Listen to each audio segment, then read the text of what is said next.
Hi guys, in this video I'm going to share some tips for anybody who does weightlifting or CrossFit or activities like that, who's suffering from elbow pain or niggles in the elbows, either over the outside, tennis elbow type pain, or the inside, which is more golfer's elbow, we call that.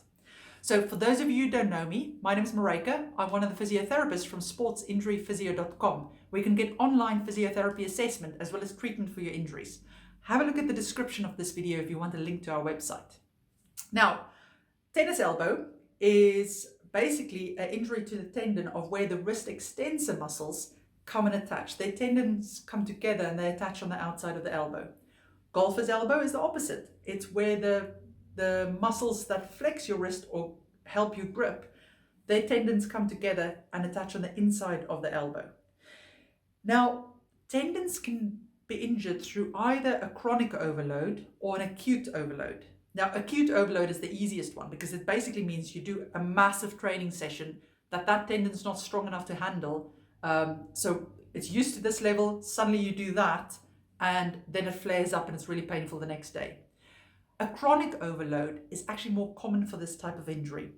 And it's where you chronically overloaded by just a tiny bit, but you're not giving the tendon enough recovery time to repair that overload so that eventually it becomes a big injury.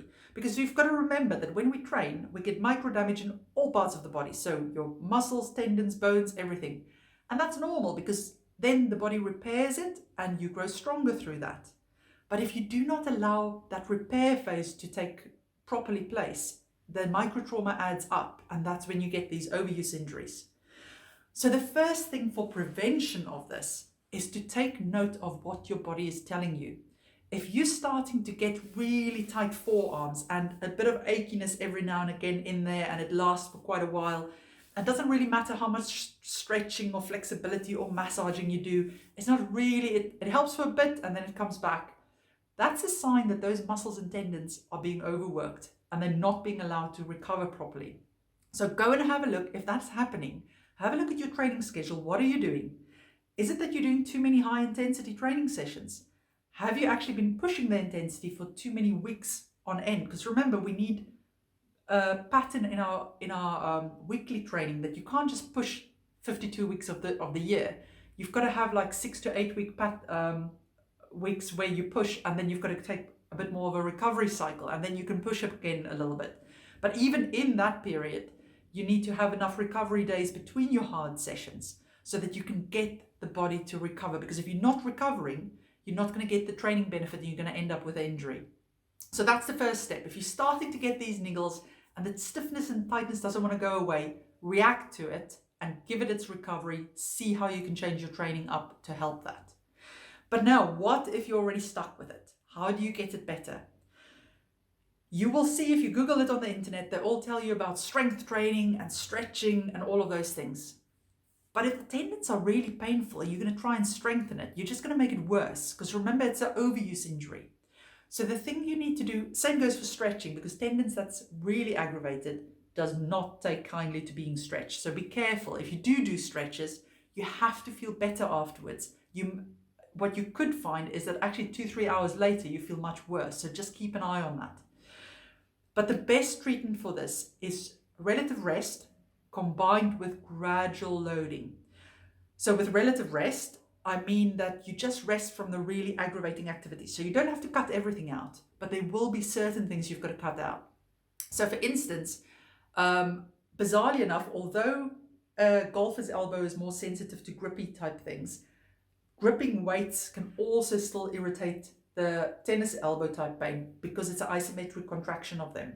So you may have to either go really light with your weights or cut it out fully at the beginning. And it does need a period of offloading and rest to just calm the pain down.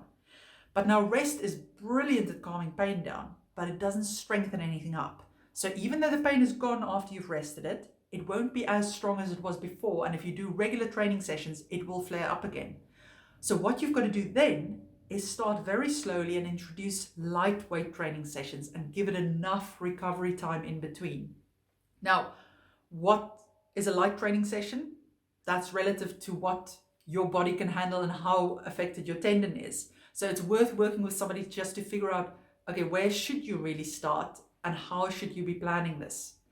But the take-home message is prevention is always better than cure. So take note of how your arms are feeling. Do you feel you've got stiffness there that's just not going away?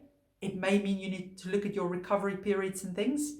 And then if you are injured, you've got to take relative rest, that you remove the aggravating things. So no pain allowed after a training session or the 24 hours afterwards. Otherwise, it's not helping at that point. And then when you go back to training, you've got to start really easy and slowly increase the weights again. But it should not cause any delayed response and pain. Excellent. Let me know if you've got any questions. And if you need more help with the injury, you can always consult one of us via video call. Link is in the description of this video. Take care.